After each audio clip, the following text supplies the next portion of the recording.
Chapter 12, Toussaint and Christophe, two famous Haitian Negroes. In this chapter, we are going to learn about two famous men who lived on the island originally called Hispaniola. In the 17th and 18th centuries, the Spanish part was called Saint-Domingue, the French part Saint-Domingue. In 1804, Saint-Domingue became the Negro Republic of Haiti, as it is still known today. The eastern part is now the Dominican Republic. Tobacco was at first the main crop on Saint-Domingue, but during the 18th century, sugar was developed and the small tobacco farms were swallowed up in vast sugar plantations. The French owners of these plantations became immensely rich, and many of them built beautiful houses in which they lived in luxury and ease.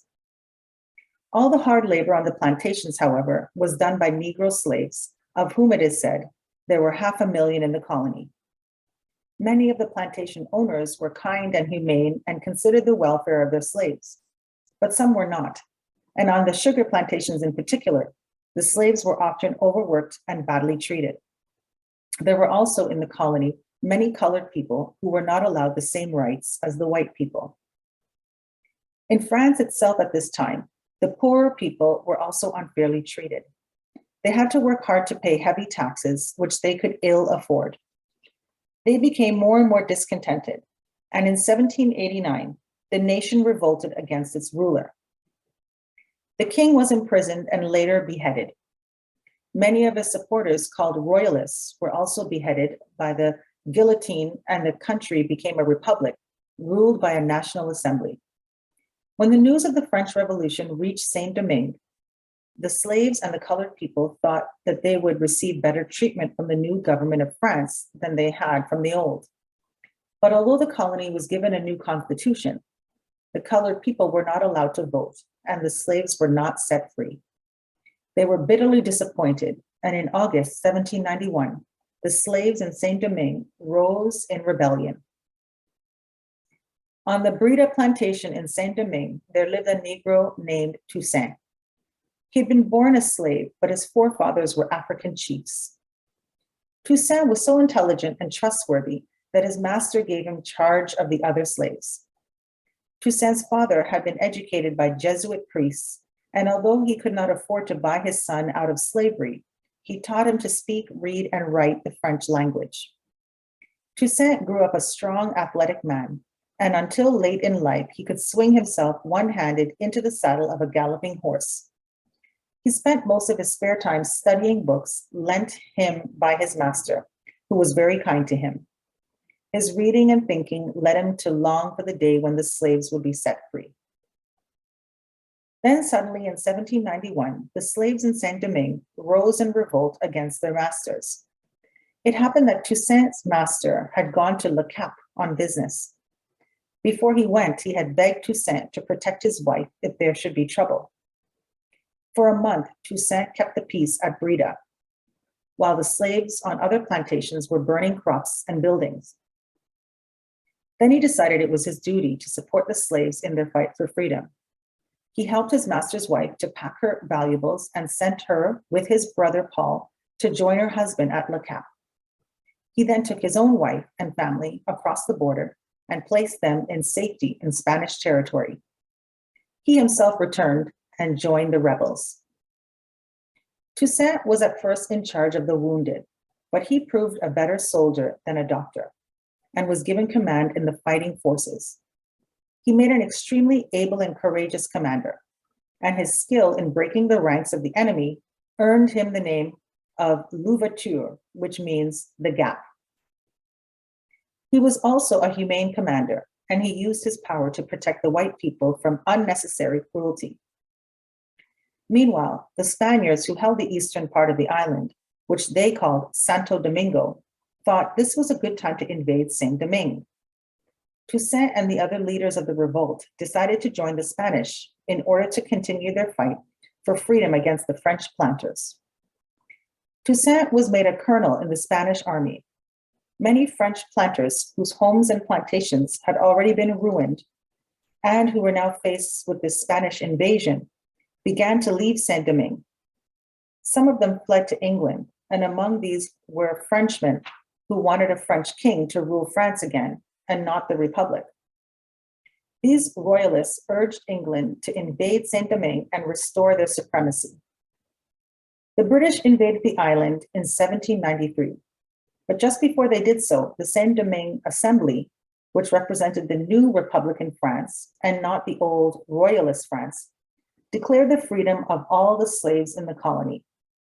As a result, Toussaint and his army left Spanish service to help them fight the British and the Spanish.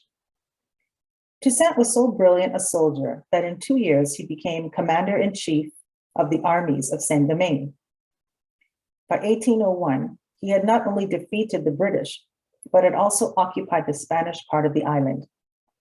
He had such power over the people of all classes that although commissioners were sent out from France to rule the island, they had to carry out his wishes. Thus, Toussaint became master of the whole of Hispaniola and extended freedom to every slave on the island. Toussaint called together an assembly to plan for the government of the island.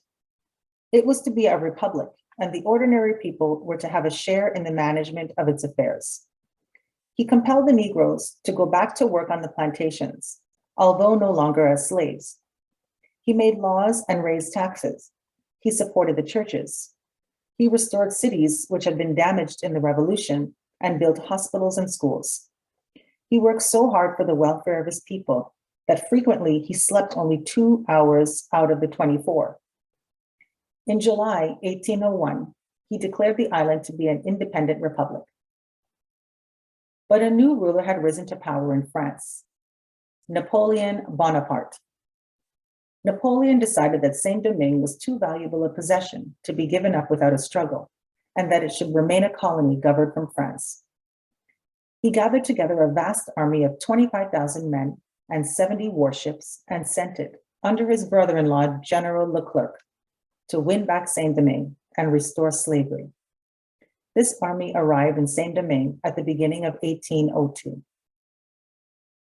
Toussaint fought bravely, but he was deserted by many of his own generals, and at last, in 1802, he sought peace to save further bloodshed. The French general invited him to discuss terms at the house of a French officer, and there Toussaint was taken by surprise, arrested, hustled into a carriage, and driven to the coast. He was sent to France, where he was imprisoned in a grim, dark fortress. He wrote letter after letter from this prison to Napoleon, but Napoleon refused to reply. One April morning in 1803, his jailer found him dead in a chair with his head leaning against the mantelpiece. Many writers were moved by Toussaint's tragic end. William Wordsworth, the poet, dedicated a sonnet to him. Toussaint, the most unhappy man of men, thou hast left behind powers that will work for thee, air, earth, and skies.